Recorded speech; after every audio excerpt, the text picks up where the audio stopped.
Evangelho segundo escreve Lucas capítulo 1. Depois de Marcos, Lucas capítulo 1. Nós vamos falar sobre Atos dos Apóstolos hoje, a nossa aula. E Lucas capítulo 1 nos diz assim, no versículo 1, encontrado? Amém. Diz assim, Lucas capítulo 1, versículo 1.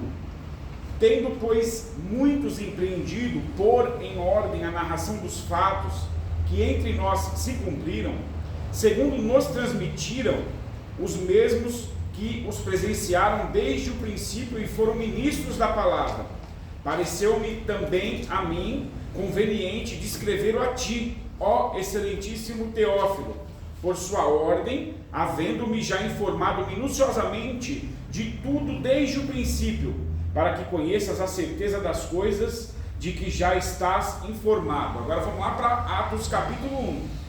Depois de Lucas vem João, depois de João Atos. Atos capítulo 1.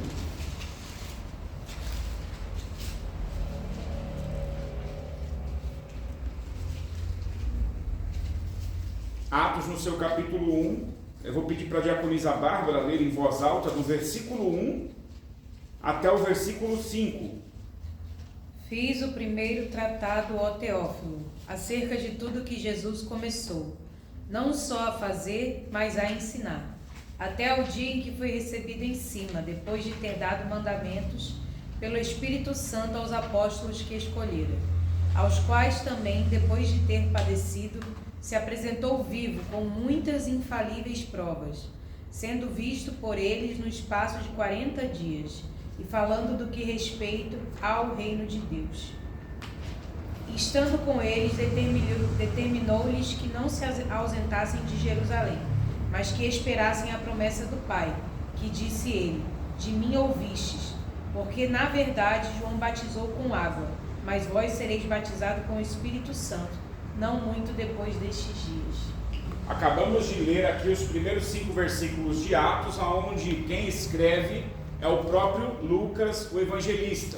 E quando Lucas ele começa, a gente deu lá a sua carta lá, o seu evangelho de Lucas, ele também dá um destino à carta, ele dá um destino àquilo que ele está escrevendo, como aqui em Atos. E quem é o destinatário? Teófilo. Ele fala excelentíssimo Teófilo. Então ele está escrevendo, quando ele escreve o evangelho de Lucas, ele está escrevendo o evangelho para Teófilo. E quando ele vai escrever a carta de Atos dos Apóstolos ou Atos do Espírito Santo, que as igrejas antigas elas têm assim Atos ou Atos dos Apóstolos, e as Bíblias mais atuais elas têm Atos do Espírito Santo. Tanto um quanto o outro está correto, porque o Espírito agiu através dos apóstolos e os apóstolos agiram através do Espírito. Então quando Lucas ele vai escrever, ele está escrevendo a um tal de Teófilo, e Teófilo quer dizer amor a Deus. Era um homem muito conhecido naquela época. A Bíblia não diz quem era Teófilo. A Bíblia não dá exemplos de quem era Teófilo. Teófilo só vai aparecer nessas duas primeiras cartas de Lucas. A primeira, que é o Evangelho de Lucas, e a segunda, que é os Atos dos Apóstolos. Quando Lucas escreve o seu evangelho, o Evangelho de Lucas, e ele está endereçando esse evangelho a este homem, alguns estudiosos dizem que esse homem era mestre, rabino, que ele era doutor, que ele era cristão, mas ninguém tem uma base do que ele era. Mas o que nos deixa claro é que quando Lucas ele vai escrever o Evangelho de Lucas a Teófilo, Lucas ele começa a falar das coisas que são relatadas a ele através de quem? Dos apóstolos, dos discípulos de Jesus. Por quê? Porque Lucas ele não andou com Jesus. Lucas não conheceu Jesus presencialmente. Lucas não foi discípulo direto de Jesus na época dos apóstolos e discípulos. Então Lucas, ele já começa a carta lá de Lucas, o Evangelho de Lucas, falando: como já me falaram pelos pregadores, eu ouvi dizer, e eu escrevo a ti, ó Teófilo. Então ele está escrevendo algo que o pessoal estava narrando para ele. Quem estava narrando? Pedro, João, Tiago, os discípulos que já andavam com Jesus, narraram para ele a história, e ele começa, a partir desta narração, através da sua visão, do seu conceito, da sua forma de escrever, a colocar no papel. E aí Lucas ele dá ênfase no Evangelho de Lucas aos pobres Ele vai falar muito que Jesus se apegou e ajudou muitos pobres, que Jesus amava os pobres. Lucas, ele inclui no Evangelho de Lucas as mulheres no ministério de Jesus. Ele fala sobre as mulheres que estiveram apoiando, ajudando e participando do ministério de Jesus terreno. E Lucas, ele dá ênfase aos milagres de Jesus, conforme a narrativa e a sua visão, ele escreve esse evangelho. E quando ele acaba o evangelho de Lucas, o Atos dos Apóstolos é como se fosse uma continuação do Evangelho de Lucas. Ele é considerado, até por alguns estudiosos, o quinto Evangelho. Por quê? Ele fala da grande comissão, como Marcos fala, como Mateus fala, João fala. Qual é a grande comissão? Jesus é crucificado, Jesus ressuscita, Jesus fica no meio deles 40 dias, Jesus se ascende ao céu, e agora a grande comissão começa, partindo de Jerusalém, para espalhar o Evangelho por todo o mundo. Só que Lucas, ele começa a escrever tanto que não cabe só em alguns capítulos do Evangelho de Lucas. Eles acham esse pergaminho onde Lucas escreve a Teófilo sobre os Atos dos Apóstolos. E o que são os Atos dos Apóstolos? Como nós lemos aqui no começo do capítulo 1, ele está falando que Jesus veio, que Jesus batizou que João Batista batizou com água, e que Jesus batizou com o fogo, com o Espírito Santo, e que Jesus ficou 40 dias, ainda depois de ressuscitado, no meio dos seus discípulos, no meio dos apóstolos. Para quê? Para preparar eles para a grande comissão, para eles partirem para a Samaria, para a Judéia, para todos os confins da terra, fazer o quê? Espalhar o Evangelho. E quando nós continuamos o capítulo 1, no versículo 6, aí ele vai dizer: pois aqueles que haviam reunido perguntaram-lhe dizendo: Senhor, restaurarás tu neste tempo o reino de Israel? E disse-lhes: não vos pertence saber os tempos ou as estações que o Pai estabeleceu pelo seu próprio poder, mas recebereis a virtude do Espírito Santo que há de vir sobre vós, e ser-me-eis testemunhas tanto em Jerusalém, como em toda a Judéia e Samaria, e até os confins da terra. E o versículo 9 diz: e quando dizia isto, vendo-os eles, foi elevado às alturas, e uma nuvem os recebeu, ocultando a seus olhos. E estando com os olhos fitos no céu, enquanto ele, quem? Jesus, subia, eis que junto deles se puseram 2 varões vestidos de branco, os quais lhe disseram: varões galileus, por que estáis olhando para o céu? Este Jesus que dentre vós foi recebido em cima no céu, há de vir assim como para o céu os vistes ir. Então eles voltaram para onde? Para Jerusalém, do monte chamado das Oliveiras, o qual está perto de Jerusalém, a distância do caminho de um sábado. E entrando, subiram ao cenáculo, onde habitavam Pedro, Tiago, João, André, Filipe, Tomé, Bartolomeu, Mateus, Tiago, filho de Alfeu, Simão, o Zelote, e Judas, filho de Tiago. Todos estes perseveravam unanimemente em oração e súplicas com as mulheres Maria, mãe de Jesus, e com seus irmãos. Olha como Lucas ele dá ênfase em dizer quem estava nessa casa. O cenáculo, toda vez que você escuta a palavra cenáculo, quer dizer que é o segundo ou terceiro andar de uma casa, de um prédio. Então os discípulos ficaram em Jerusalém. Como eles ficaram em Jerusalém? Escondidos. Por quê? Porque o povo, os fariseus, os saduceus, os sacerdotes estavam atrás deles para dar cabo deles, assim como foi dado de Jesus. Então eles ficaram reunidos nesse cenáculo, e Maria, a mãe de Jesus, Maria Madalena, Cleófas, outras mulheres que eram do ministério de Jesus, foram ao encontro deles nesse cenáculo. Por quê? Porque Jesus disse para eles: ficai em Jerusalém até que do alto sejam revestidos de poder, como Lucas aqui nos explica. E quando eles estão nesse cenáculo, o que eles estão fazendo no cenáculo? Jesus fica por 40 dias. Quando nós vamos ver no final do capítulo de João, do Evangelho de João, antes de Atos, vai dizer que Jesus teve que vir na praia para buscar eles de volta, porque Pedro já tinha pegado o barco para ir pescar. Eles já estavam meio que se desligando desse negócio de espiritualidade, desse negócio de cristianismo, desse negócio do caminho, porque Jesus morreu, Jesus já foi, e Jesus veio buscar eles de volta. Tanto é que o capítulo de João, o livro 21 de João, termina dizendo, Jesus pergunta 3 vezes para Pedro: Pedro, tu me amas? E Pedro, quando vai responder: eu te amo, Senhor, ele disse o que para Pedro? Apacente as minhas. As 3 vezes ele dá essa resposta para Pedro. O que ele está querendo dizer? Pedro, não é mais peixe, agora você é pescador de almas. O foco não é esse. Pedro, eu não mandei vocês irem para alto mar, eu falei para vocês aguardarem em Jerusalém. Então agora eles estão aqui fazendo o que em Jerusalém, no cenáculo?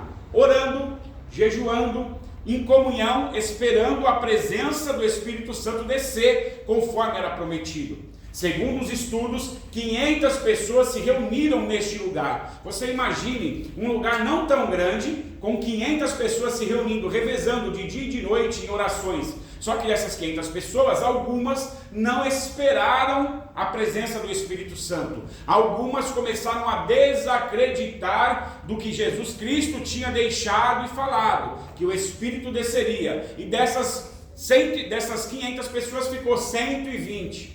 12 mais 10%. 120 pessoas reunidas nesse cenáculo. E aí nós vamos para o capítulo 2, que é o capítulo da promessa. A promessa sendo recebida. E o capítulo 2 ele já começa com a promessa sendo cumprida. Olha o que ele fala. E cumprindo-se o dia de Pentecostes, estavam todos reunidos no mesmo lugar. E de repente veio do céu um som, como de um vento veemente e impetuoso, e encheu toda a casa em que estavam assentados, e foram vistas por eles línguas repartidas como que de fogo, as quais foram cheios do Espírito Santo e começaram a falar em outras línguas, conforme o Espírito Santo lhes concedia que falassem. E em Jerusalém estavam habitando judeus, varões religiosos de todas as nações que estão debaixo do céu. E correndo aquela voz, ajuntou-se uma multidão, e ela estava confusa. Por quê? Porque todos pasmavam e se maravilhavam, cada um ouvia falar na sua própria língua. Então olha só, 120 pessoas dentro de uma casa, num cenáculo orando. De repente, cai do céu um vento veemente e impetuoso. O que quer dizer isso, um vento veemente e impetuoso? Você imagina uma ventania em cima desse prédio, um vento muito forte em cima desse prédio, se adentrando nesse prédio, e de repente, quando esse vento ele cai sobre essas pessoas em forma de fogo, as pessoas começam a falar cada um a sua língua. Ou seja, ali tinha cretenses, italianos, romanos, tinha pessoas, tinha judeus, tinha todo tipo de pessoa de todas as nações. Por quê? Cumprindo-se o dia de Pentecostes. Pentecostes era uma festa que ela durava 50 dias.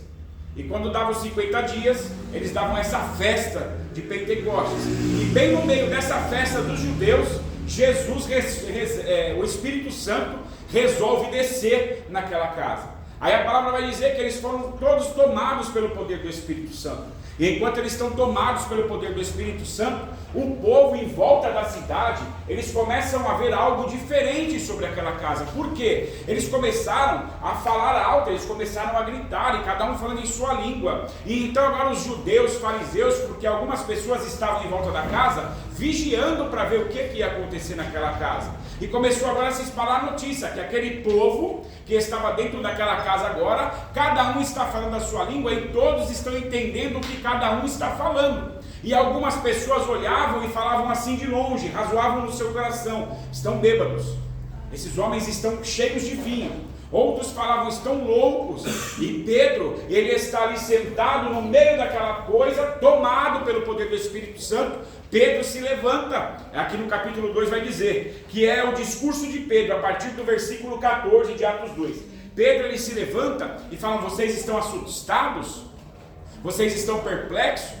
O que está acontecendo aqui já foi prometido para nós. Nós estávamos esperando por isso. Aqui não tem ninguém de fogo, aqui não tem ninguém bêbado, aqui não tem ninguém dado ao vinho. O que vocês estão vendo aqui é o cumprimento da promessa que Jesus disse para nós, que aguardássemos em Jerusalém, que o poder do revestimento do Espírito Santo iria descer sobre nós. E Pedro, ele começa a pregar, e na pregação de Pedro ele começa a falar de Jesus. Pedro começa a falar de Jesus, e Jesus, e a caminhada de Jesus, e as profecias que profetizavam Jesus. Pedro, ele pega a Torá, os 5 primeiros livros da Bíblia, e ele debulha num culto, ele começa a pregar para os judeus, para aquele povo que estava ali se ajuntando fora da casa. Imaginem, essa avenida parar, e de 120 pessoas que estavam aqui dentro, quando Pedro olha, tinha mais de 5.000 pessoas, fechando a avenida aqui fora, todo mundo atônito. esperando Pedro pregar e olhando aquele povo, todo mundo falando na sua própria língua. Quando Pedro acaba a pregação, o capítulo 2 de Atos vai dizer para mim e para você que 3.000 pessoas foram batizadas e aceitaram a Jesus Cristo e agora participam da religião chamada O Caminho. De 120 que estavam ali aguardando a promessa, agora tem 3.000 pessoas que resolveram caminhar junto com os discípulos. E no meio dessas pessoas tinha judeus, tinha pessoas de toda a parte, de todas as nações, porque estava tendo uma festa em Jerusalém, estava tendo uma festa em Judá. Então o capítulo 2 é o começo da grande comissão. Agora eles estão revestidos de poder, eles estão revestidos de unção. Eles tinham um poder aqui na terra, quando eles passeavam com Jesus, andavam com Jesus, Jesus deu sobre eles um poder, que era qual? Curar, libertar, expulsar demônios, pregar o evangelho. E nos 3 anos e meio de Jesus, na sua comissão, Jesus foi ensinando eles como que fazia. Jesus foi ensinando que não era pelo poder deles, não era para a glória deles, não era nenhum tipo de poder da parte deles, mas sim o poder dos céus que foi deliberado sobre a vida deles. E ainda assim, quando eles não tinham fé, Jesus falava para eles: homens de pouca fé, homens de pequena fé. Eles não conseguiam expulsar demônios. Jesus falava para eles: vocês têm que expulsar, vocês têm que ter autoridade. E foi ensinando eles. E quando chega este momento, agora eles estão revestidos do quê? Do poder do Espírito Santo. Quem vai agir agora sobre eles diretamente é o Espírito Santo. Porque Jesus fez todos os seus milagres não pelo seu próprio poder. Jesus, ele usurpou-se da sua glória. A palavra vai dizer que ele usurpou-se do seu poder. Ele se fez homem, ele se fez pequeno, ele se fez humilde, e ele operava os seus milagres através do Espírito Santo. Era o Espírito Santo trabalhando em Jesus, como Jesus sendo Deus, fazendo os milagres. E isso Jesus agora passa para os seus discípulos, passa para os apóstolos. Agora vocês vão receber este poder do alto. E eles recebem aqui esse poder. Eles recebem um poder de ousadia. Tanto é que Pedro, depois deste ato, ele já levanta e prega para 3.000. Ele fala: vocês crucificaram Jesus, vocês mataram Jesus. E ele é ouvido. E 3.000 pessoas ali se batizam. Como elas se batizaram? A gente não sabe. A gente não sabe. Sim. Então, no caso, hoje nós como igreja, nós somos a continuação dessa igreja aqui. Sim. A igreja primitiva. Então nós também temos esse poder. Só que nós temos esse mesmo poder que agiu aqui é o que age nos cultos aqui nessa igreja. É o que age nas nossas vidas. Nós falamos de curar pessoas. Sim, é o mesmo poder. A gente tem que buscar. A gente tem o poder de curar, a gente tem, é o dom da pessoa. Tem pessoas que o Espírito Santo usa ela no dom que ela tem. Dom de curar, dom de pregar, dom de louvar, dom de expulsar demônios, dom de falar em línguas. E o principal deles, Paulo vai dizer em Corinto, que é o dom de interpretar as línguas. Tem pessoas que têm todos os tipos de dom. Você interpretar o que está sendo dito naquela língua. Então aqui Pedro, ele é revestido, os discípulos e apóstolos são revestidos, e agora nós vamos para Atos capítulo 3, que é um discurso muito conhecido no meio cristão. O que acontece agora? Agora Pedro, Tiago, João, eles não estão mais pescando. Agora eles não querem mais saber de ir para a praia, de pegar peixe, não. Eles vão agora às 3 horas da tarde fazer o quê? O capítulo 3 começa assim, de Atos. Fala para mim, Bárbara, como que começa? E Pedro e João subiam juntos ao templo à hora da oração, a nona, que é 3 horas da tarde. E era trazido um varão que desde o ventre da sua mãe, desde o seu nascimento, ele era coxo, ao qual todos os dias punham à porta do templo, chamado Formosa, para pedir esmola aos que entravam. O qual, vendo a Pedro e João que iam entrando no templo, pediu que lhe dessem uma esmola. E Pedro, com João, fitando os olhos nele, disse: olha para nós. E olhou para eles, esperando receber deles alguma coisa. Disse Pedro: não tenho prata nem ouro, mas o que tenho isso te dou. Em nome de Jesus Cristo Nazareno, levanta e anda. E tomando-o pela mão direita, o levantou, e logo seus pés e artelhos se firmaram. Só até aqui, versículo 7. Aí no versículo 8 vai dizer assim: saltando ele, pôs-se em pé, e andou, e entrou com eles no templo, andando e saltando e louvando a... Olha só, um homem coxo, de nascença, ele nasceu com defeito nos seus pés. Se nós voltarmos a algum tempo, no tempo do ministério de Jesus, se nós voltarmos a 3 anos atrás dessa data aqui, os discípulos estavam andando com Jesus e eles olharam e os apóstolos falaram: Jesus, este homem é cego, quem pecou, ele ou os seus pais pecaram? Jesus falou: não, ninguém pecou, não é pecado, nem ele nem os seus pais. Por quê? Porque eles não entendiam. Os judeus, na tradição de fariseus e saduceus, eles tinham com eles que as pessoas com algum defeito físico é porque a sua família detinha pecados, é porque essa pessoa teria pecado em algum momento da sua vida, e essa pessoa ela não era considerada pura, ela era considerada uma pessoa impura, uma pessoa com defeitos. Vejam só, uma pessoa com defeitos físicos, ela não tinha o direito de participar dos cultos no templo. Eles não podiam entrar para os cultos naquela época, as mulheres já não entravam mesmo, eram só os homens que participavam dos cultos, e os judeus não aceitavam ninguém com defeito no culto. É por isso que nós vamos ouvir a passagem bíblica de quando Jesus estava numa casa cheia de pessoas pregando, não tinha como eles entrarem com um homem numa maca. Por quê? Não é porque a casa estava cheia, não é porque Jesus não tinha espaço para aquele homem entrar ali pela porta, é porque na visão dos judeus e dos fariseus que estavam ali, vendo o que Jesus estava fazendo, aquele homem não podia entrar. Então seus amigos arrumaram uma porta, eles subiram com ele pelo e levaram aquele homem até, desceram ele no meio do culto. Aí Jesus olhou e falou para ele assim: os seus pecados estão perdoados. Aí Jesus sabia o que os fariseus e judeus estavam falando ali dentro. Como vai perdoar pecado? Como vai? Aí Jesus falou assim para eles: é mais fácil eu perdoar o pecado dele, ou dizer para esse homem aqui que é aleijado: levanta e anda? O que é mais fácil? Aí Jesus fez ele levantar no meio do culto. Aí Jesus também tem outra, que ele está no lugar, o culto está comendo solto, e ele chama um homem, uma mulher para o meio, a mulher curvada, e ele faz a mulher, ele cura a mulher no meio do culto. Jesus ele quebrava protocolos para mostrar para os fariseus, para os judeus, para os saduceus, para mim, para você, que nós não somos diferentes de ninguém, e que o lugar das pessoas imperfeitas estarem é dentro do templo. Pessoas perfeitas estão lá fora, está cheio de pessoa perfeita lá fora. Aqui dentro é lugar da imperfeição. E então agora Pedro e João, eles já entendem isso. Por quê? Eles chegam na porta do templo, tem um homem sentado lá. A rotina desse homem é pedir esmola. Ele está aqui no capítulo 3, ele divide esmola. Alguém leva ele lá de manhã, põe ele lá com a capa, a mesma capa que Bartimeu, que todos os defeituosos tinham, que era como se fosse uma licença, uma autorização para pedir esmola. Ele ficava ali e ali ele recebia as suas esmolas. Quando ele viu Pedro e João, ele falou: esses aí são os discípulos de Jesus, eu vou pedir dinheiro para eles. Ele pediu dinheiro, Pedro falou para ele: olha aqui para mim.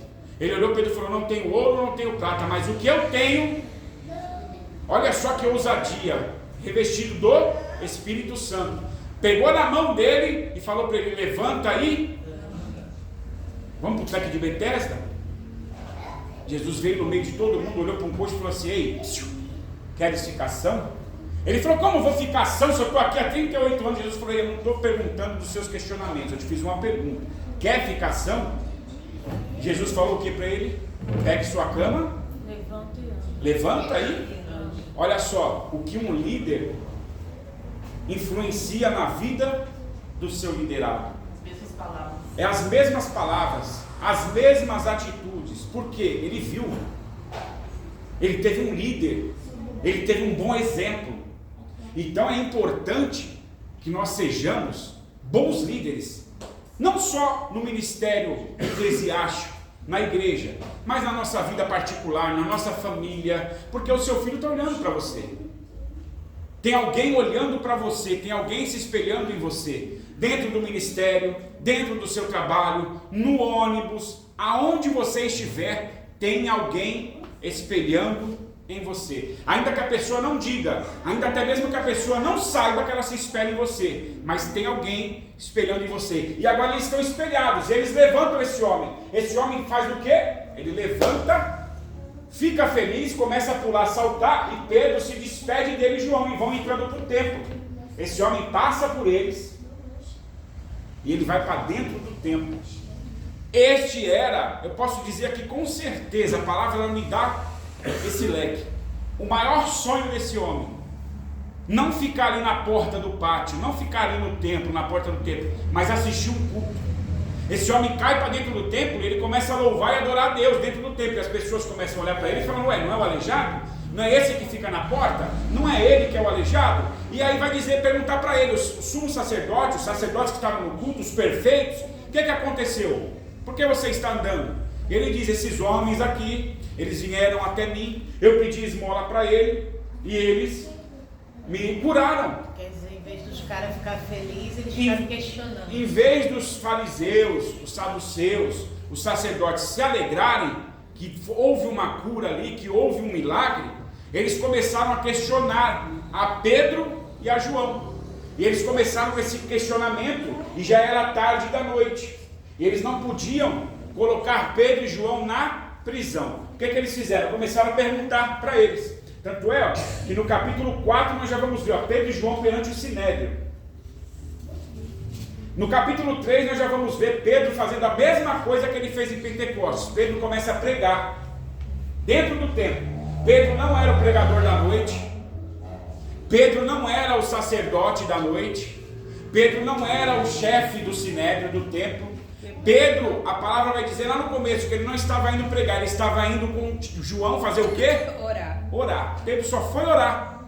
Agora Pedro no meio do templo, com aquele homem pulando para lá e para cá, igual um louco. Imagina, você 40 anos de idade, você nunca andou, e você está sobre os seus pés. Eu já ouvi isso aí da boca de uma pessoa que não tinha as pernas. A pessoa falou assim: eu queria ter um tênis.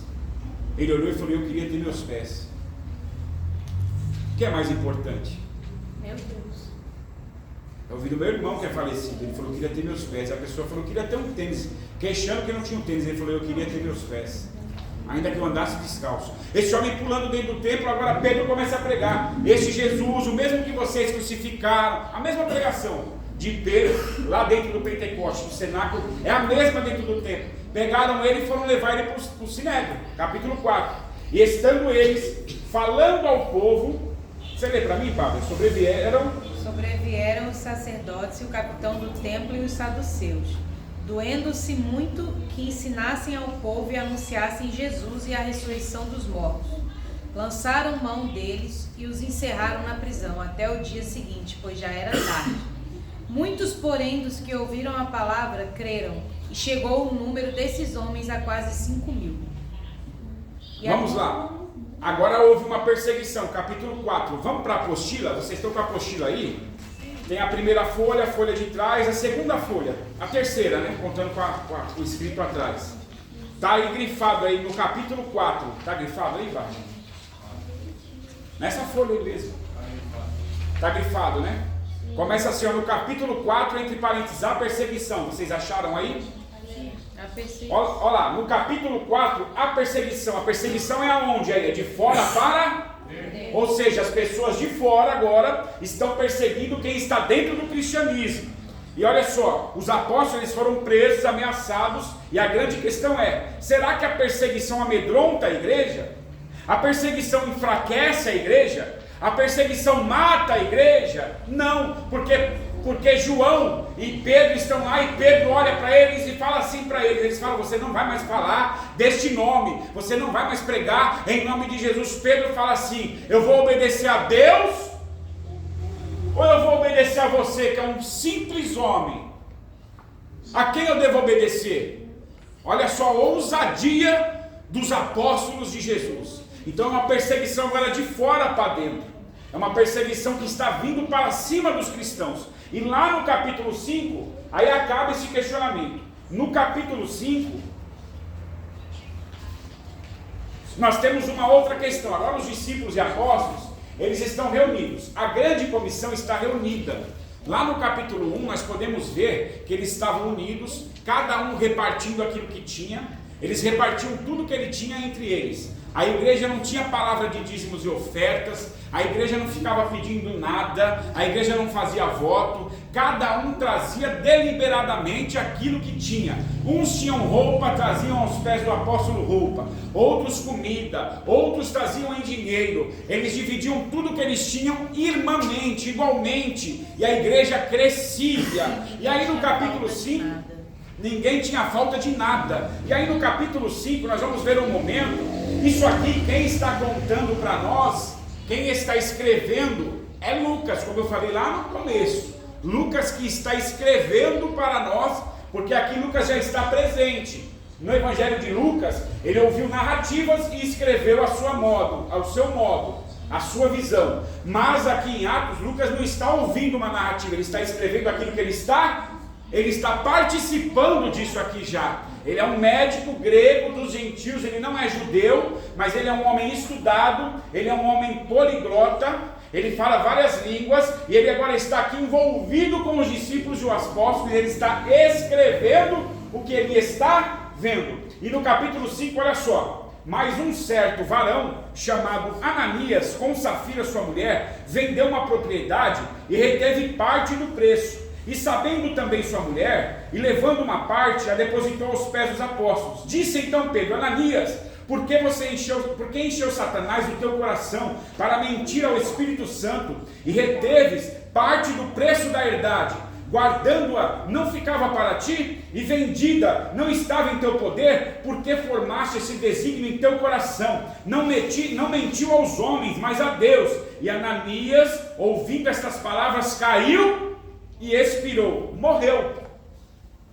Ananias morreu. Vamos lá na apostila, depois de no capítulo 4, nós temos a segunda tentativa de Satanás. A segunda tentativa. Pega uma apostila aí para mim, que a minha está errada, por favor. Mano.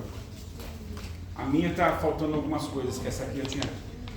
Ó, no capítulo 5, nós vamos ver que ele fala a segunda tentativa de Satanás. Agora não é mais a perseguição de fora para dentro. Agora é uma, tá entre parênteses aí, fala comigo, é uma infiltração. Satanás agora ele está querendo infiltrar no meio da igreja. Por quê? Porque no capítulo 5, Pedro está reunido no templo com alguns discípulos e com os seus conservos, os servos de Pedro. E agora Ananias chega com a sua esposa, e Ananias chega primeiro, e ele deposita aos pés de Pedro um valor, e ele fala: Pedro, este aqui é todo o valor da minha casa que eu vendi para doar à igreja, para que os apóstolos possam usar. Neste mesmo momento o Espírito Santo fala ao coração de Pedro, ele está mentindo, e Pedro fala: Ananias, por que você está mentindo? Vendendo a sua casa, ela não é sua. Se você quisesse ficar com o dinheiro, ele não era seu. É porque antes de Ananias vender, eu vou chegar lá.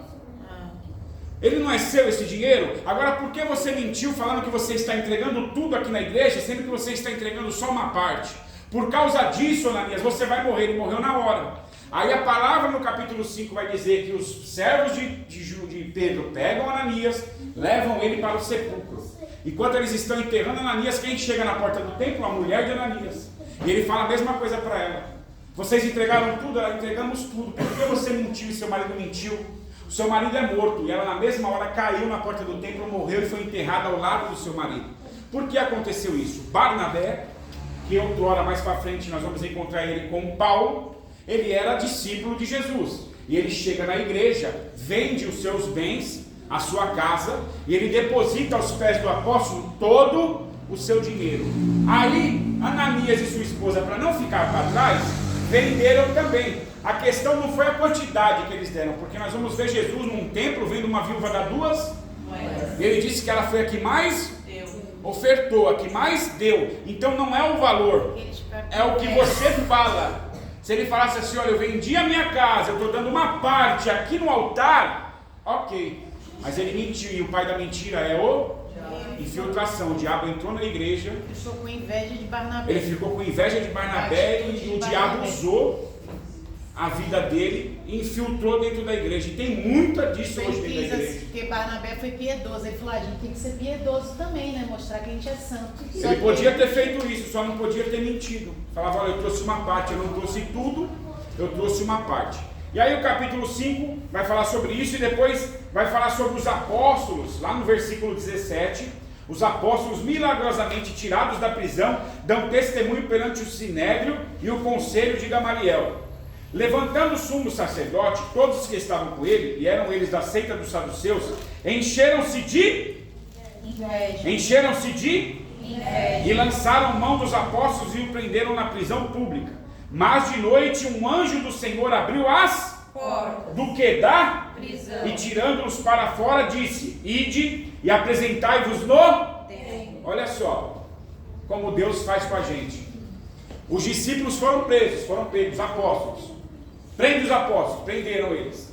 E não podiam fazer nada. Aí falaram: vamos esperar amanhecer. Amanhecendo vamos trazer ele para cá, para o Sinédrio. Porque o sacerdote, o sumo sacerdote que era do Sinédrio, ele fazia parte da jurisdição da lei naquele tempo. Eles eram o executivo, o legislativo e o judicial. Eles decidiam junto com o governador o que fariam com as pessoas que blasfemavam, que mentiam, que adulteravam as leis de Moisés. E agora, para eles estão blasfemando. Prende os apóstolos, prenderam todos eles. À noite, o anjo do Senhor vem, abre a cela, tira os apóstolos lá de dentro, fala para eles: vocês vão para o pátio, fiquem no pátio, fazendo o quê? Pregando o evangelho.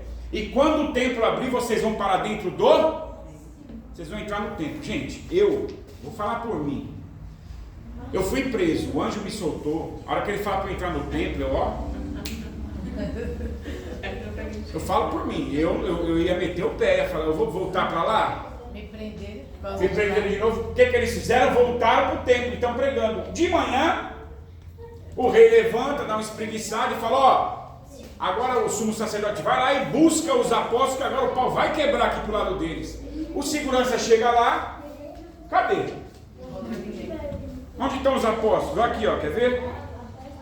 Chegando, porém, o verso 22, chegando, porém, o sumo sacerdote e os que estavam com ele convocaram o conselho e todos os anciãos dos filhos de Israel e enviaram os servidores ao cárcere, para que de lá os trouxessem. Mas tendo lá ido os servidores, não acharam na prisão, e voltando-lhe anunciaram, dizendo: achamos realmente o cárcere fechado, com toda a segurança e os guardas que estavam fora, diante das portas. Mas, quando abrimos, ninguém achamos dentro. Então, o capitão do templo e os principais dos sacerdotes, ouvindo estas palavras, estavam perplexos acerca deles, e do que viria a ser aquilo. E chegando um, anunciou-lhes dizendo: eis que os homens que encerraste nas prisões estão no templo ensinando o povo. O anjo soltou eles, e eles voltaram para o templo para ensinar o povo. E aí, eles foram açoitados no templo, e eles ainda deram graças a Deus por poder participar desse momento, apanhando, sendo açoitado e dando glórias a Deus por poder participar desse momento em nome de Jesus. A gente, qualquer dorzinha, qualquer palavra forte, qualquer momento difícil, eles não. Eles estavam lá apanhando e dando glórias a Deus em nome de Jesus. E aí? O irmão falou, agora a metade sumiu. Mas assim, o que eu entendo com isso? O temor a Deus e o exemplo. Porque Jesus não iria fugir.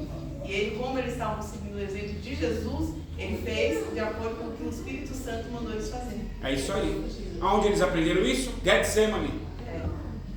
Jesus leva todos eles para o Getsemane e fica lá esperando e falando para eles: vigiem, porque é o momento e a hora. E eles vão relatar que Jesus chorava e de Jesus saía suor e sangue. E Jesus ficou ali com eles. Jesus não fugiu. E quando Jesus, na visão de um dos evangelistas, vê Judas vindo, ele fala: amigo, aqui veio. Sabendo que Judas estava vindo entregar ele por 30 moedas de prata. Ele não fugiu. Seguindo o exemplo do líder. Por isso que nós temos que ser bons líderes, mesmo que não sejamos bons liderados. Nós temos que ter bons líderes. Nós temos que ser e ter bons líderes. Por quê? São exemplos. Nós temos que ter exemplos, seguir bons exemplos, tá? Nós temos que seguir os bons exemplos. No capítulo 6, nós vamos ver aí, se vocês virarem a folha, a terceira tentativa de Satanás. No capítulo 6, o ataque agora é a distração.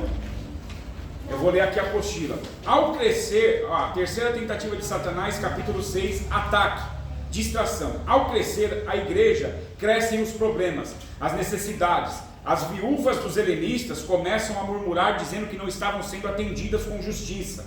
Então acontecem as murmurações na igreja. Os apóstolos podiam tomar duas decisões. A primeira, eles podiam achar normais as reclamações e murmurações. Crente murmura mesmo, porém não é verdade. 2, vamos reunir os apóstolos, tem muito trabalho mesmo. Vamos trabalhar dobrado, só nós podemos fazer, só nós sabemos fazer. Estes são alguns exemplos que eles podiam ter tomado. Por quê? Quando nós acabamos o capítulo 5, o capítulo 6 começa assim, na Bíblia. Ora, naqueles dias, crescendo o número dos discípulos, houve uma murmuração dos gregos contra os hebreus, porque as suas viúvas eram desprezadas no ministério cotidiano. E os 12, convocando a multidão dos discípulos, disseram: não é razoável que nós deixemos a palavra de Deus e sirvamos a mesas. Escolhei, pois, irmãos, dentre vós 7 varões de boa, cheios do e de, aos quais constituamos sobre este importante negócio. Mas nós perseveraremos na oração e no ministério do que? Da palavra. Pareceu bem aos olhos de todos. Capítulo 6, uma distração.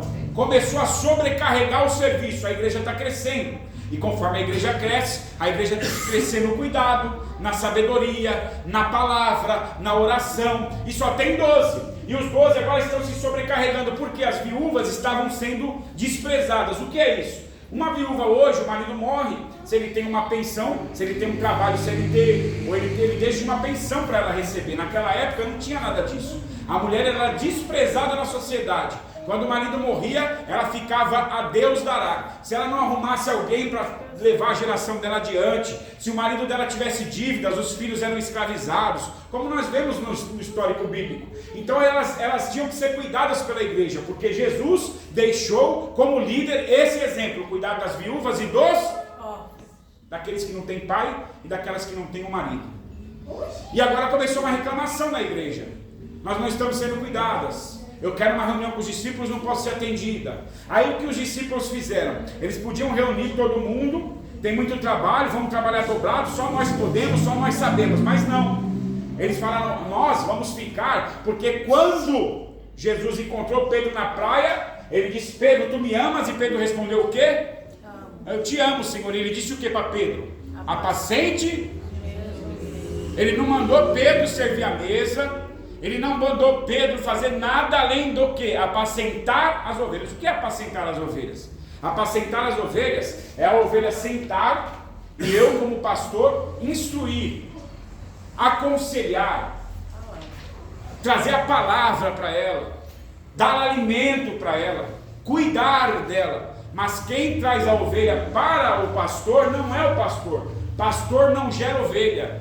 Quem gera ovelha, ovelha. Ovelha gera ovelha. Então as ovelhas geram ovelhas, traz a ovelha até o pastor e o pastor apacenta. Foi o que ele pediu para Pedro. Nós vamos ver do capítulo 1 ao capítulo 12 de Atos dos Apóstolos a liderança de Pedro. E do capítulo 13 ao 28, que é o último capítulo de Atos, a liderança de Paulo. A igreja toda está reunida, mas o líder deles aqui neste momento é Pedro. Pedro é o líder dos apóstolos, Pedro é o líder da igreja. É por isso que quando Pedro falava alguma coisa para Jesus, em um dado momento Jesus falou: aparta-te de mim, para trás de mim, Satanás. Falou o que, Bárbara? Para trás de mim, Satanás. Ele não expulsou Pedro, ele expulsou Satanás. Hoje em dia não, tem gente expulsando Pedro e ficando com Satanás.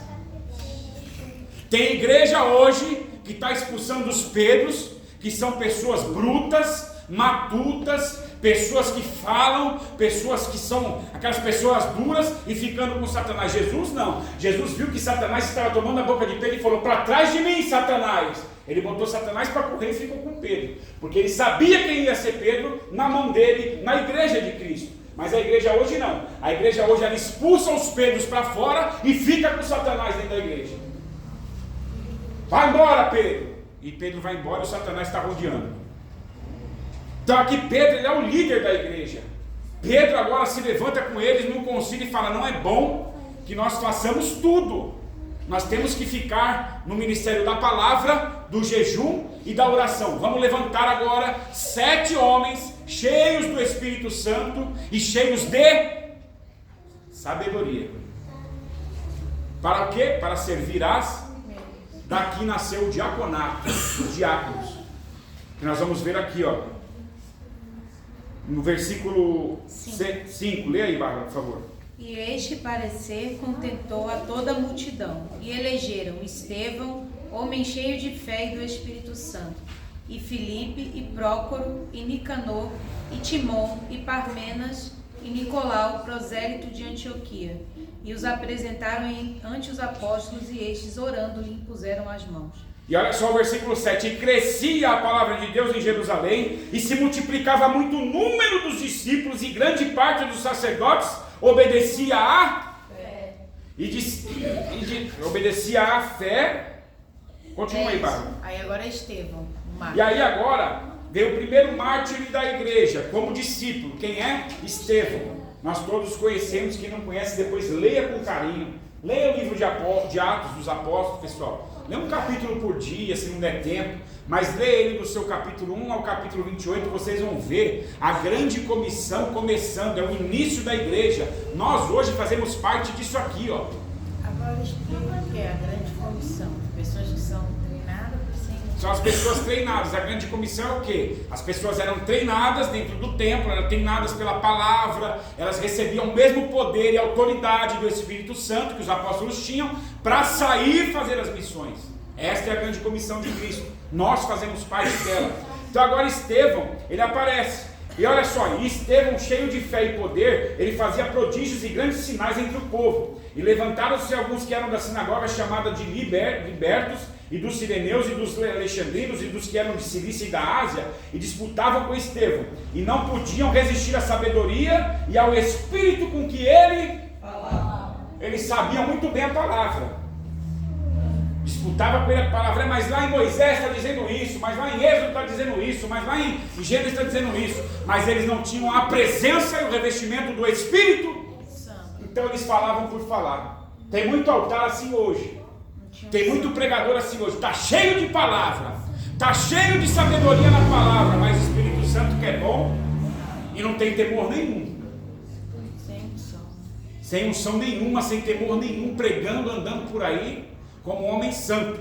Mas a própria palavra vai dizer para mim e para você que muitos serão enganados, até mesmo os de dentro do templo serão enganados. Mas lá na porta estreita, quando ele chegar, ele vai olhar: apartai-vos de mim, que eu não preguei, jejuei, orei, busquei, falei, fiz, aconteci, mas não tinha a presença do...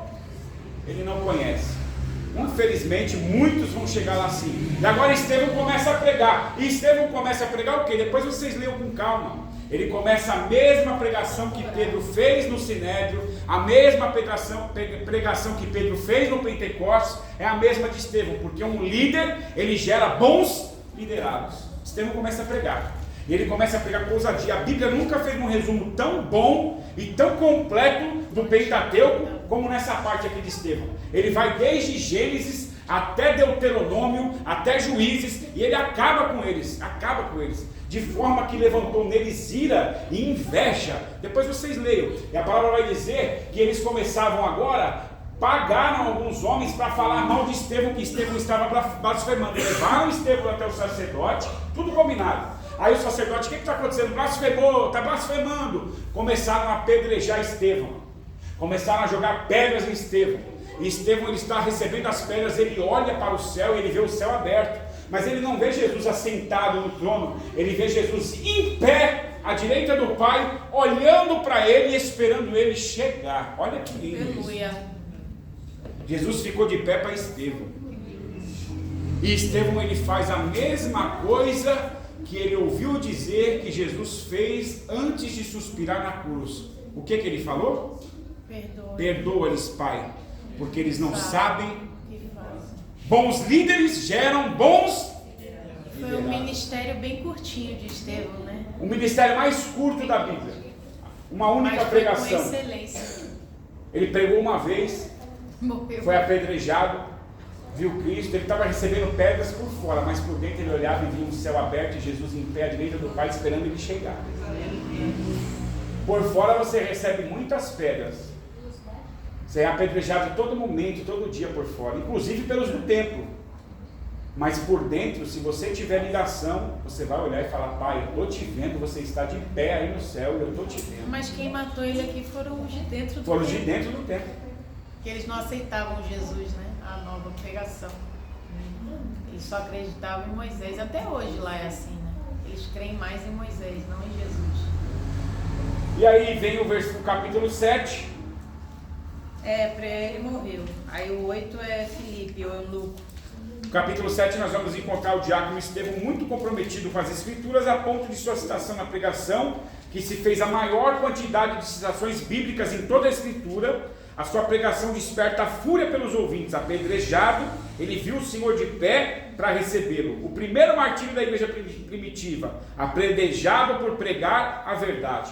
O capítulo 8 é uma onda de perseguição que varreu Jerusalém. Agora eles são todos dispersos, todos saem espalhando o evangelho. Talvez o vento forte no capítulo 8 de Atos seja para isso, para espalhar eles mais depressa. Por quê? No capítulo 8 agora começa a perseguição. Quem aparece aqui? Ele já esteve perante a morte de Estevão. Ele consentiu com a morte. Ele era um homem temido por sabedoria, por força, por conhecimento, por vida financeira boa. Paulo de Tarso. Ele está ali e eles ainda entregam a túnica de Estevão para ele depois que Estevão morre. Agora Paulo, ele levanta uma grande comitiva de matadores, de pessoas que vão acabar com os cristãos. E agora os cristãos, eles começam a receber pancada, eles começam a ser queimados em praça pública, eles começam a ser crucificados, eles começam a ser perseguidos. Eles entravam nas casas dos cristãos, matavam as esposas, matavam filhos, matavam cachorro, papagaio, todo mundo morria. E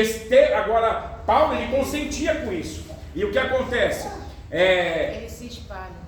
Eles se espalham, os discípulos fogem, eles começam a ir cada um para um canto. E isso não deixou de ser um plano de Deus. Por quê? Enquanto eles se espalham, agora tem um pregando no plano A, tem outro pregando no plano C, tem outro pregando no plano D, e todos eles estão espalhados, mas fazendo o que o bom líder ensinou: pregar o evangelho. E aí nós podemos ir para o versículo 26 do capítulo 8, aonde o anjo do Senhor fala com Filipe, dizendo: levanta-te e vai para a banda do sul, ao caminho que desce de Jerusalém para Gaza, que está deserto. Filipe, ele está pregando. Depois vocês leiam com calma, como eu falei. Uma observação? Pode. Esse Filipe aqui, que ele sai para pregar, cheio de poder, porque a palavra aqui no capítulo 8 vai falar que ele fazia muitas curas, muitos milagres, e as pessoas criam em Jesus por causa do ministério dele. Só que ele começou servindo mesa. Ele é o cara que estava servindo a mesa lá. Felipe, ele está lá no começo, no capítulo 6, onde ele é escolhido junto com Estevão, com Procópio, com Nicolau. Ele passou pelo processo. Ele é escolhido como diácono, mas agora teve um espalhamento. E ele agora, ele já não está mais servindo a mesa no templo. Por quê? Está tendo uma perseguição. O que é que ele começa a fazer? Porque para ser escolhido como diácono, tinham que ser homens cheios e cheios de sabedoria. Então ele tinha sabedoria, tinha o Espírito Santo e conhecia as Escrituras. Filipe agora, ele começa a fazer um papel que não foi dado a ele. Ele começa a ser um evangelista, ele começa a pregar o Evangelho. E agora ele, com a presença do Espírito Santo, no capítulo 8 vai dizer que onde Filipe colocava a mão ele curava, onde colocava a mão havia milagre. E as pessoas começaram agora a confiar em Filipe, porque Filipe está fazendo o que Jesus fazia, ele está fazendo o que os apóstolos faziam, e ele agora está detido deste poder. E Filipe agora, ele está lá pregando em Samaria. Ele foi levado para Samaria. Olha só, Jesus falou para eles ficarem esperando o Espírito Santo aonde? Em Jerusalém. O Espírito Santo desceu, a casa encheu, 3.000 pessoas se converteram, eles começaram a espalhar o evangelho em Jerusalém. Agora Filipe já está em Jerusalém, Samaria, terra, que é a Judéia, e confins da terra, que é todo o universo. Então partiu de Jerusalém, agora Filipe está em Samaria. Filipe está lá pregando, Samaria está todo mundo se convertendo, as pessoas estão adorando ao Senhor. Filipe já abriu ali pontos de pregação. Aí olha só, capítulo 8, 26. E o anjo do Senhor falou a Filipe dizendo: levanta-te e vai para a banda do sul, ao caminho que desce para Jerusalém, que é Gaza, porque o lugar está deserto. O lugar está deserto. Mas Senhor, eu estou pregando aqui na cidade, todo mundo está se convertendo, meu nome está ficando conhecido, agora vai ter um monte de agenda para eu pregar, as pessoas estão vendo eu pregando, fazendo milagres, estão vendo eu sendo usado. E aí o Espírito do Senhor, através do seu anjo, fala para ele: desce para Gaza, o lugar deserto. Peraí, pô, você vai levar eu lá fazer o que no meio de um deserto? Eu estou pregando, eu estou cumprindo o que me mandaram.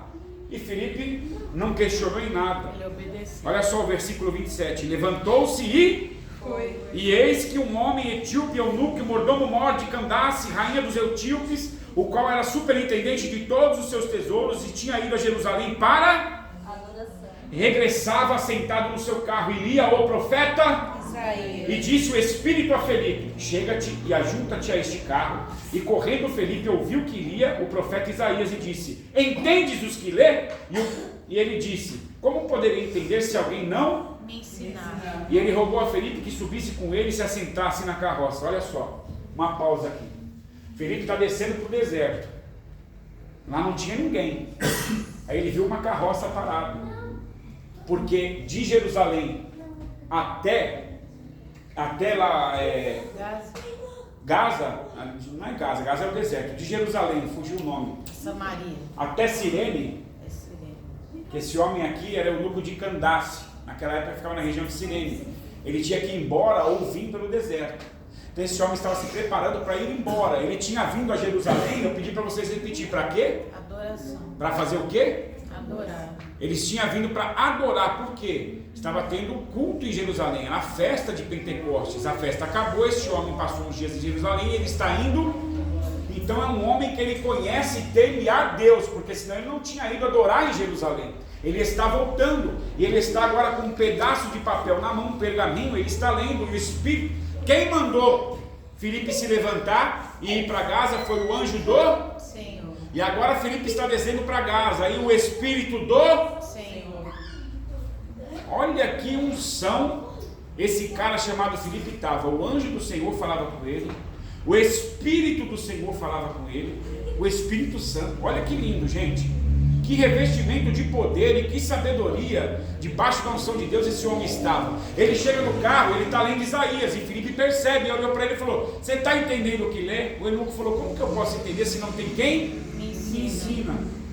Falou para ele: sobe aqui. Ele subiu e aí ele começou a pregar sobre Jesus para o eunuco. Está aqui no texto. E aí o eunuco: quem é esse Jesus? Ele começou: Jesus, aquele que veio, como Isaías está falando, para morrer por mim e por você, isso, aquilo, outro. Ele foi para João 3, e aí você tem que batizar, tem que nascer da água e do Espírito, porque aquele que não nascer é condenado. E começou a pregar para ele. E ele: como que é isso? E a carroça dele andando, indo sentido Gaza, sentido deserto, aonde o anjo do Senhor mandou ele ir. Quando eles passaram por um riozinho de água, o eunuco olhou para ele e falou: ali tem água, o que me impede de eu me batizar? Aí Filipe olhou para ele e falou: você crê verdadeiramente que Jesus Cristo é o Messias, o Salvador? Ele falou: eu creio. Eles desceram para a água, é o texto, depois vocês leiam. Eles desceram para a água e Filipe foi fazer o que todos nós fizemos. Meu Deus. Foi batizar ele.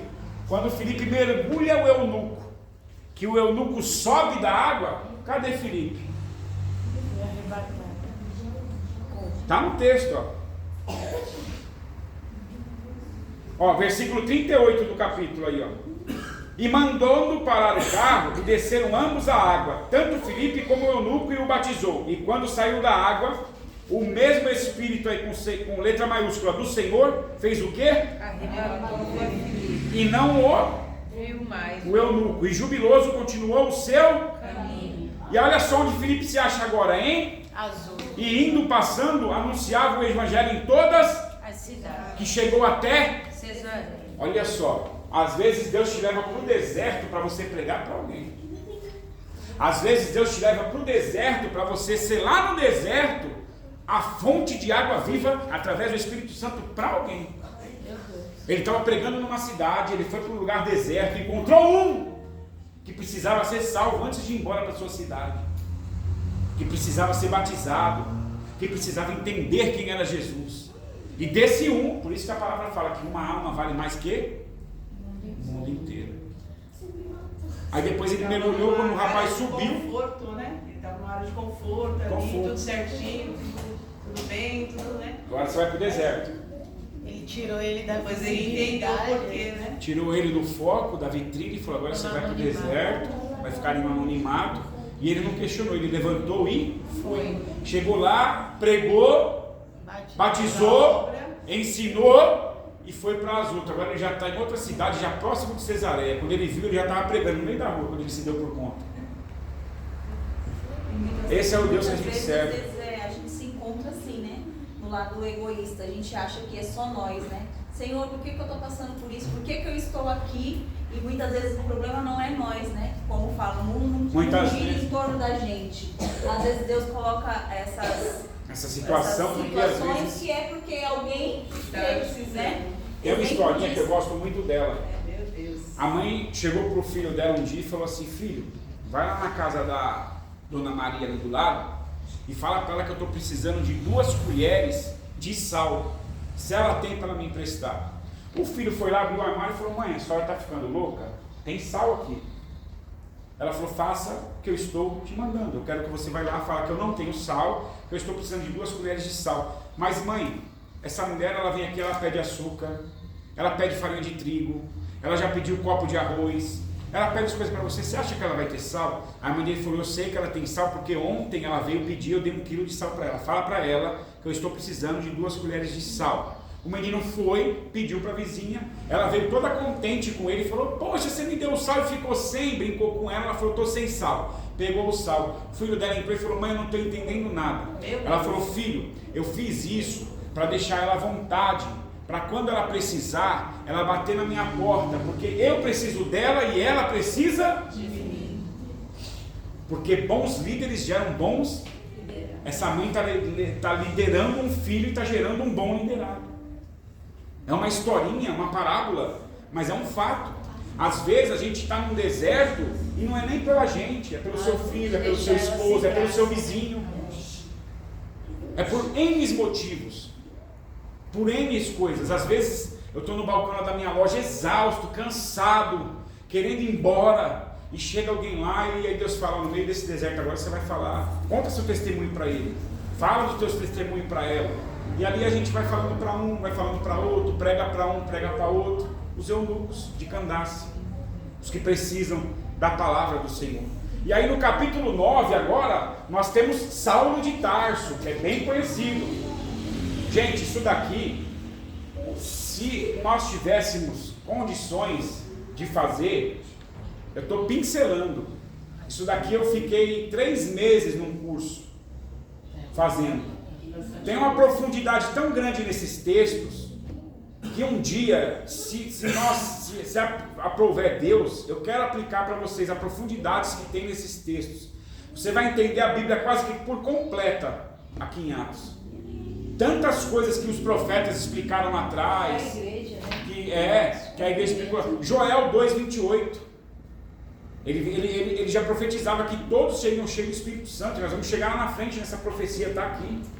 Aí no capítulo 9 nós temos Saulo de Tarso, o principal perseguidor da religião chamada O Caminho, que era a religião naquela época. Ele prendia e dava ordem para matar homens, mulheres, crianças. Ele exterminou os que profetizavam em Jerusalém. Aí no capítulo 9 nós vamos encontrar aquela história conhecida. E Saulo, respirando ainda ameaças de morte contra os discípulos do Senhor, dirigiu-se ao sumo sacerdote e pediu-lhe cartas para Damasco, para as sinagogas, a fim de que encontrasse alguns daquela seita, quer homens, quer mulheres, os conduzisse presos a Jerusalém. E o versículo 3 do capítulo 9 diz assim: e indo no caminho, aconteceu que, chegando perto de Damasco, subitamente o cercou um resplendor de luz do céu, e caindo em terra, ouviu uma voz que lhe dizia: Saulo, Saulo, por que me persegues? E ele disse: quem és, Senhor? E disse o Senhor: eu sou Jesus, a quem tu persegues. Vamos pausar aqui. Saulo está indo cheio de fúria, cheio de maldade, com os soldados romanos, cheio de cartas na mão, para ele chegar nas sinagogas, pegar e cristão, vem todo mundo, está preso, vem todo mundo, está preso, levar para Jerusalém para quê? Para matar. E quando ele está chegando em Damasco, que é na Síria, a palavra vai dizer, lá na frente nós vamos ver o horário, em Atos dos Apóstolos. A palavra vai dizer que era a hora do almoço, meio-dia. Ele mesmo vai testemunhar o horário depois, lá na frente. Nós vamos chegar lá. A palavra vai dizer que era meio-dia. Veio um resplendor de luz tão grande do céu que ele caiu em terra. A palavra não vai dizer que Paulo caiu do cavalo. Não existe isso, tá? Pessoas que falam, Saulo estava vindo de cavalo, caiu do cavalo. Poderia estar, mas a palavra não diz. E aí Paulo ele cai em terra. E quando ele cai em terra, aquele grande resplendor de luz, os soldados que estavam com ele, eles viram o resplendor de luz, mas eles não conseguiam ouvir voz. E Saulo agora está ali no chão, e ele diz assim, Saulo, Saulo, por que me persegues? Aí ele fala, Senhor, quem és? Aí ele fala, sou eu, Jesus, a quem tu persegues. Ou seja, quem te persegue, está perseguindo quem persegue a igreja de Cristo, está perseguindo o próprio Cristo. Olha só. E ele disse no verso 5, e ele disse, quem é, Senhor? Ele disse o Senhor, eu sou Jesus, a quem tu persegues. Tu é para ti recalcitrar contra os aguilhões. E ele tremendo e atônico disse, Senhor, o que queres que te faça? Ao versículo 6, e ele tremendo e atônico disse, Senhor, o que queres que te faça? Quando nós vamos lá para o tanque de Betesda, a gente vê Jesus fazendo essa pergunta. Quando as pessoas chegavam até Jesus precisando do milagre, ele falava, o que você quer que eu faça? Do que você precisa? Agora Paulo está perguntando para ele, está rendido aos pés de Jesus, o que queres que eu te faça? Ele disse, Paulo, você vai agora para Damasco, você vai continuar a sua viagem, só que você não vai mais nas sinagogas, você não vai mais usar essa carta, agora você vai entrar na casa de um homem, você vai ficar nessa casa por 3 dias, e eu lhe direi o que fazer. E Paulo levanta cego, sem ver, e ele pede ajuda para os romanos, para os guardas romanos. Ó, vocês vão ter que me levar lá na rua tal. Ele deu o endereço. Vocês vão ter que me levar na rua tal, eu vou ter que ficar nessa casa, vocês me deixam lá. Paulo estava nessa casa, e a palavra vai dizer aqui no capítulo 9 que ele orou, não comeu nada, jejuou esses 3 dias. E aí lá em Jerusalém tem um homem, um dos discípulos, um profeta, um homem sacerdote que mexia no altar do Senhor. Ele está lá no momento de oração, aí Deus fala assim, Ananias. Aí ele, sim, Senhor. Vai até Damasco. Sim, Senhor. Tem um homem lá, chamado Paulo de Tarso, Saulo de Tarso, a quem eu encontrei. E você vai orar nele. E Ananias falou, eu? Meu Deus. Está no texto. Foi estreito. O cara que matou, peraí. Aí é a gente querendo ensinar a Deus. Peraí, Deus, o cara que matou Estevão, o cara está matando criança, o cara está acabando com tudo que você ensinou. Eu vou lá fazer o quê? Aí Deus olhou para ele e falou, Ananias, vai lá ungir os olhos dele, porque este homem há de padecer por mim. Ele é um vaso escolhido. Melhor para Paulo ela não ter encontrado com Jesus neste momento aqui, porque Ananias falou, vai padecer, então agora eu vou. Você vai zoar ele agora por causa que ele matou todo mundo, então eu vou. Ananias foi lá. Quando ele chegou lá, ele fala, Paulo, sou eu. Paulo, eu vim aqui porque Jesus mandou aqui. Paulo falou, eu sei. Ele falou que você viria. Ele ora por Paulo e Paulo começa a ver. A palavra aqui decorrendo no texto vai dizer que Paulo ele sai imediatamente da casa. Ele não quis comer, porque ele estava 3 dias sem comer. Ele não quis tomar banho, não quis tomar água, ele não quis nada. Ele já saiu para testemunhar em Jope, na praça da cidade, o que Jesus falou com ele. Agora, Paulo está sem carta. Paulo está vestido de homem judeu. Paulo é reconhecido como um fariseu. Paulo passava pelas sinagogas. Paulo era um homem poliglota. Ele estudou os pés de Gamaliel, o maior teólogo daquela época. Paulo era de família rica. Paulo tinha família, tinha riquezas. Paulo era um homem bem sucedido. Paulo ele era formado em advogado. Paulo ele era formado em juiz. Paulo ele falava 5 línguas. Agora Paulo está no meio de uma cidade pregando Jesus Cristo. As pessoas passavam e falavam, mas não é ele? De novo, não é ele, não. Esse não é aquele que estava perseguindo as igrejas? E aí Paulo agora começa a entrar nas sinagogas, porque ele tem credencial para entrar, ele tem credencial para chegar na sinagoga e pregar dos fariseus. E ele começa a entrar nas sinagogas agora, e a oportunidade está com Saulo de Tarso. Aí ele levanta e fala, Jesus Cristo era, é e eternamente será o mesmo. Opa, peraí. A pregação desse cara mudou. E agora começa a história de Paulo. Um homem que passa de perseguidor a perseguido pelo nome de Jesus. Se nós formos ver lá no capítulo 1 de Atos, estão 11 apóstolos esperando em Jerusalém descer o Pentecostes, o Espírito Santo. E nesse momento que eles estão lá, Pedro e os discípulos e os apóstolos, eles tiram a sorte. Porque naquela época os judeus eram acostumados a fazer isso. Eles oravam, mas ainda assim tiravam a sorte. Então eles tiraram a sorte e tem um homem chamado Matias, que foi levantado como apóstolo. Só que Matias só aparece ali. Porque eles escolheram Matias, mas Jesus tinha outro plano, chamado Paulo. Por que que Jesus, quando chama ele, fala: Saulo, Saulo, por que me persegues? Não é que Jesus mudou o nome de Saulo para Paulo, é porque ele tinha dupla cidadania. Então, como judeu, ele era Saulo, como romano, ele era Paulo. E o seu nome que ele escolheu para ser usado foi Paulo. Seria mais fácil das pessoas entenderem. Seria mais fácil. E se você pegar Saulo e Saul, é a mesma tradução no hebraico. Como Saul, ele não ia dar certo.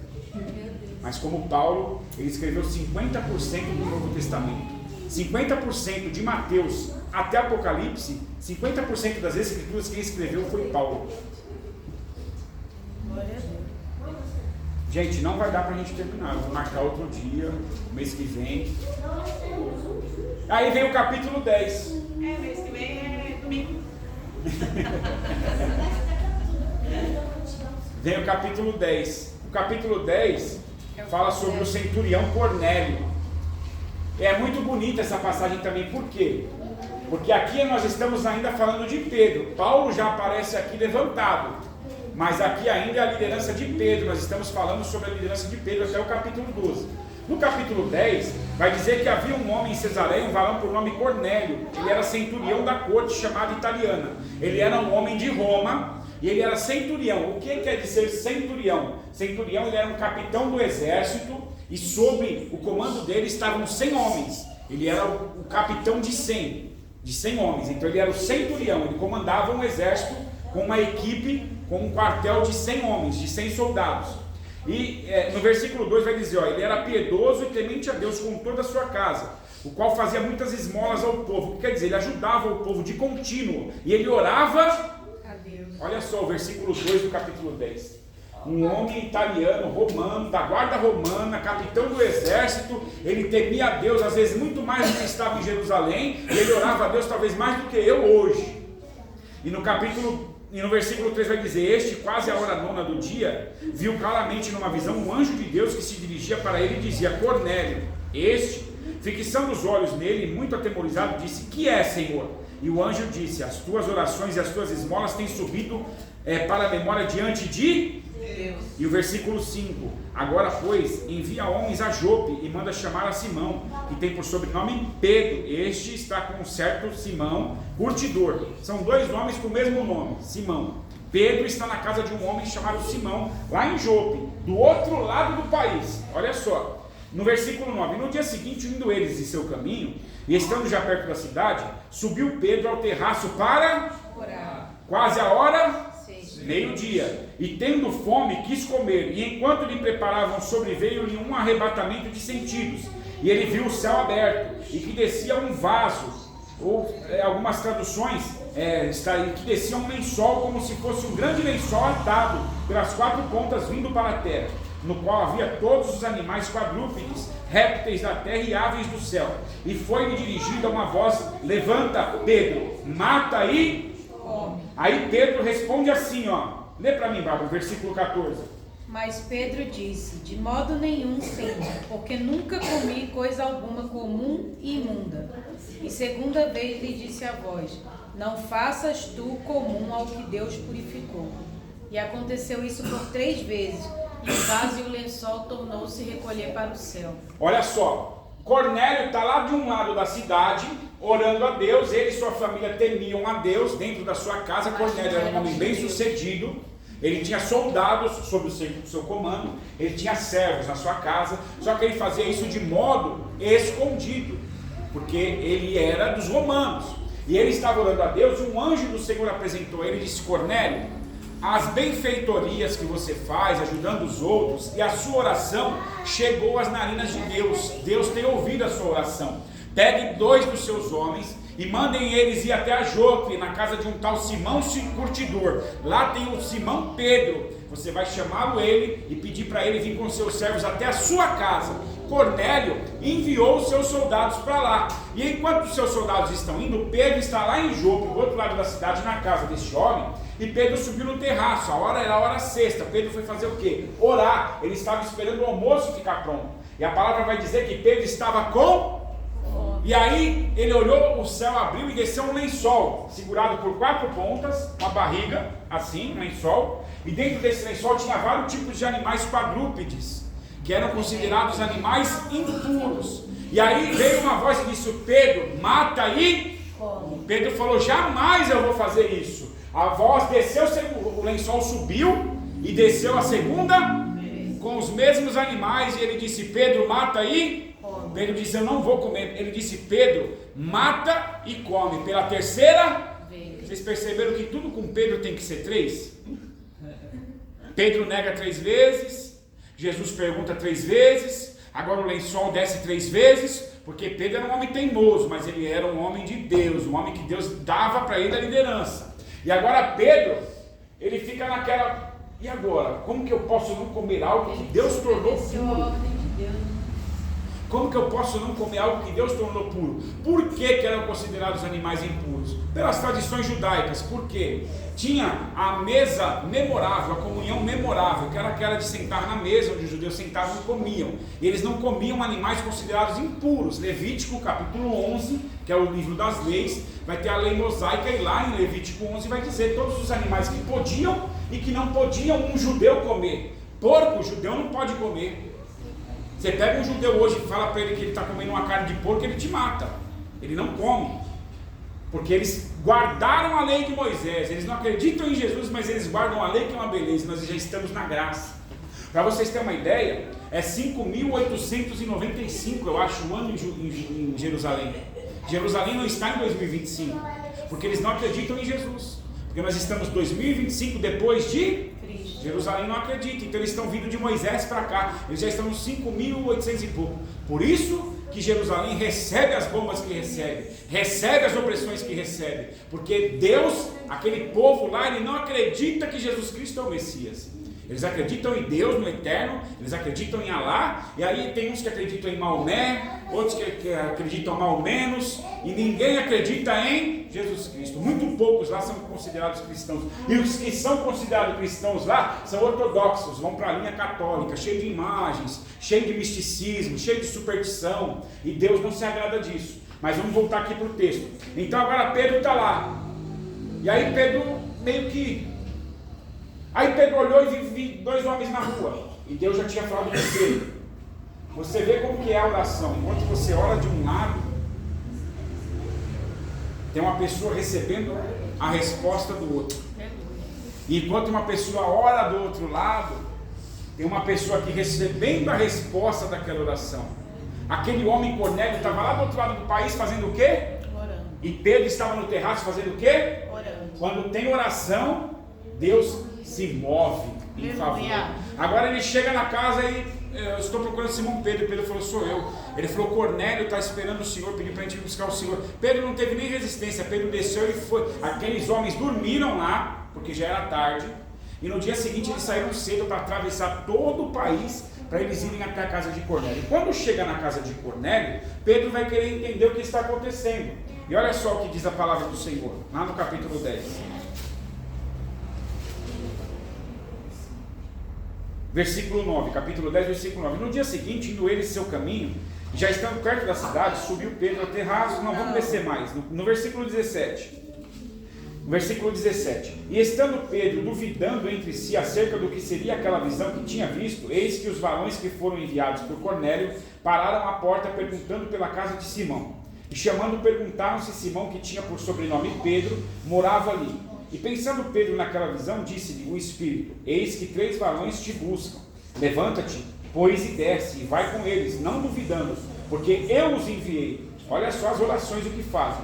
E descendo Pedro para junto dos varões que lhe foram enviados por Cornélio, disse: Sou eu a quem procurais. Qual é a causa por que estáis aqui? E eles disseram: Cornélio, o centurião, varão justo e temente a Deus, que tem por testemunho de toda a nação dos judeus, foi avisado por um santo anjo para que te chamasse à sua casa e ouvisse as suas palavras. Então Pedro chamou-os para dentro, recebeu-os em casa, e no dia seguinte foi Pedro com eles. E foram com eles alguns irmãos de Jope. Dê mais alto. E no dia imediato chegaram a Cesareia. E Cornélio estava esperando eles, tendo já convidado seus parentes e amigos mais íntimos. Aconteceu que, entrando Pedro, saiu Cornélio a recebê-lo, e prostrando aos seus pés o adorou. Mas Pedro levantou, dizendo: Levanta-te, porque eu também sou homem, como você. E falando com ele, entrou e achou muitos da família de Cornélio que estavam ali. E disse-lhes: Vós bem sabeis que não é lícito a um varão judeu ajuntar-se a estrangeiros, mas Deus me mostrou que a nenhum homem chame comum ou imundo. Pelo que, sendo chamado, vim contradizer. Pergunto: que razão mandaste me chamar? Então Cornélio disse: há 4 dias eu estava em jejum a essa hora. Ele estava o quê? Cornélio estava o quê? Em jejum. Até esta hora. Vai, Bárbara. Orando em minha casa. Fazendo mais o quê? Orando. Aonde? Na casa. Na hora 9, que era 3 da tarde. E eis que diante de mim se apresentou um varão com vestes resplandecentes e disse: Cornélio, a tua oração foi Ouvi. e as tuas esmolas estão em memória diante de Deus. Envia, pois, a Jope e manda chamar a Simão, o que tem por sobrenome Pedro. Este está a casa de Simão Curtidor junto do mar, e ele vindo te falará. E logo eu mandei chamar-te, e bem fizeste em vir. Agora, pois, estamos todos presentes diante de Deus, para ouvir tudo quanto por Deus te é mandado. E abrindo Pedro disse: reconheço por verdade que Deus não faz acepção de pessoas, mas que lhe é agradável aquele que em qualquer Nação. o teme e faz o que é a palavra que ele enviou aos filhos de Israel. anunciando a paz por Jesus Cristo. Este é o Senhor de todos. E agora Pedro começa a fazer o que dentro da casa de Cornélio? Pregar. E pregar quem? Jesus Cristo. Pedro entendeu lá, ele chegou lá: o que eu vim fazer aqui? Por que você me chamou? Aí ele falou: Pedro, eu estava orando, eu estava jejuando, e aí eu recebi um anjo do Senhor com veste resplandecente. Aí Pedro: opa, eu estava lá também orando, e eu estava lá jejuando, porque eu estava com fome, e desceu aquilo lá. Agora eu entendi o que é o lençol. Aquele lençol, Deus está dizendo que ele não veio só para os judeus, ele veio para todos aqueles que acreditam nele. Pedro entendeu na hora. Pedro falou: opa, não é só para os perfeitos, Jesus veio para todo mundo. Aleluia. E aí Pedro, capítulo 10, Pedro, nós já estamos acabando aqui, eu vou parar aqui. Pedro começa a fazer uma pregação, e ele prega o que ele pregou em Pentecoste, o que ele pregou no Sinédrio: Jesus Cristo. Ele salva, ele liberta, ele transforma, Aleluia. ele restaura. Pedro estava pregando, sabe o que aconteceu? O Pentecoste dos gentios. Caiu, depois vocês leiam o texto, o Espírito Santo sobre todos que estavam dentro daquela. Aí Pedro acabou de entender, ele falou: meu amigo, até o Espírito Santo não é só para os judeus, é para eles também, é para quem crê. Aí ele batiza ele nas águas. Aí Pedro batiza Cornélio, a família de Cornélio, os empregados de Cornélio, os soldados que estavam na casa, todo mundo ali é batizado nas águas. O Espírito Santo. Todo mundo aceita Jesus Cristo, e todo mundo é batizado nas águas e recebe o Espírito Santo. O Pentecostes dos gentios está aqui, ó. Aleluia. Foram os primeiros que não eram judeus O nosso. que receberam o Espírito Santo. Começou daqui, ó, a igreja pentecostal que somos nós hoje, porque aqui ninguém é judeu. Ninguém tem sangue de judeu, ninguém é filho de judeu. Nós somos os gentios. E aqui começou o Pentecostes para nós. Ainda bem, né, que eles não quiseram, senão a gente estava. E aí no capítulo 11, depois nós vamos ver que no capítulo 11, o pessoal, os apóstolos lá em Jerusalém, eles ouviram dizer que Pedro foi na casa de Cornélio, um homem não judeu, e chegou na casa de Cornélio. Pedro pregou a palavra, Pedro batizou eles, Pedro agora tem que se explicar. Fizeram um concílio, uma reunião em Jerusalém, e falou: Pedro, para tudo que você está fazendo e vem para Jerusalém, porque você tem que se explicar. O que você está fazendo, Pedro? Deus é só para mim, só eu posso, Pedro. Só eu prego, só eu recebo, só eu faço milagre. Pedro, eles não podem. Aí Pedro falou, pode sim. Ele se levantou na reunião e falou, estava eu na casa de Simão o curtidor, quando de repente Pedro começa a pregar para eles o que aconteceu. E aí ele prega para eles o que aconteceu na casa. Aí eles começaram a entender, falou, opa, peraí, nós temos que mudar agora todo o sistema. Então não é mais agora só para os povos de Judá, não é só para Jerusalém, não é só para Samaria, não, nós temos que pregar para todos aqueles que crêem em Jesus. Isso aqui que nós estamos hoje correndo o texto é o início daquilo a que nós acreditamos hoje. Nós só estamos aqui porque isso aqui aconteceu. Eu creio. Porque lá atrás houveram homens. Porque para ser apóstolo, discípulo e diácono tem que ter a presença do Espírito e serem cheios de sabedoria. Então aqueles homens sábios, cheios da presença, cheios da unção, debaixo da autoridade e poder do Espírito Santo, eles deram o start, o pontapé inicial, o início daquilo que nós acreditamos aqui hoje. Nós temos que entender, isso aqui é um mecanismo da igreja de Cristo. Porque muitas pessoas acham que a igreja, ela é o conceito culto.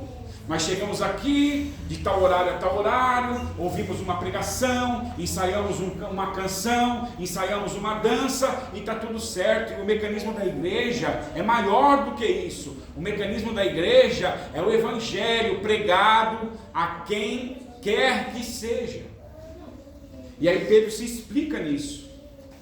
Pedro vai para lá, tem uma reunião, e aí na reunião eles decidem, então agora, a partir de agora, Pedro vai pregar para os gentios. Mas por que o lençol desceu? Pedro duvidou. Pedro já não é mais agora o apóstolo dos gentios. Pedro volta para Jerusalém, lidera a igreja em Jerusalém, prega para os judeus, e Paulo, que é levantado, agora vai partir nas missões para pregar para os gentios. Olha o que Deus faz.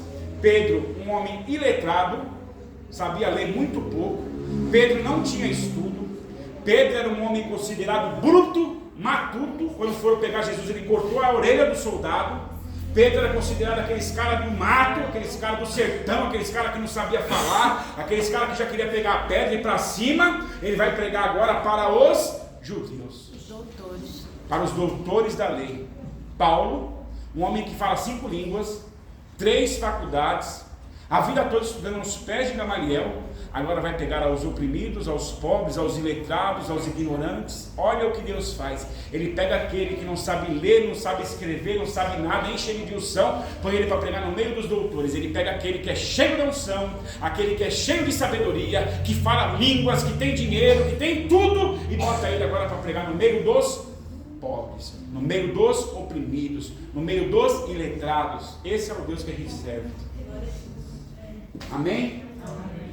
Vamos nos colocar de pé e parar aqui, que já é 9h18, segunda-feira, já tem uma semana toda pela frente. Vamos remarcar essa aula aí. Tem dúvidas até aqui? Vocês estão entendendo sobre o livro de Atos? Por isso que chama Atos dos Apóstolos. Atos vem de uma palavra que quer dizer agir, que quer dizer ação, que quer dizer atitude. A atitude dos apóstolos, a atitude do Espírito Santo de Deus para a igreja chegar até onde ela chegou hoje. Amém? Que Deus abençoe a todos.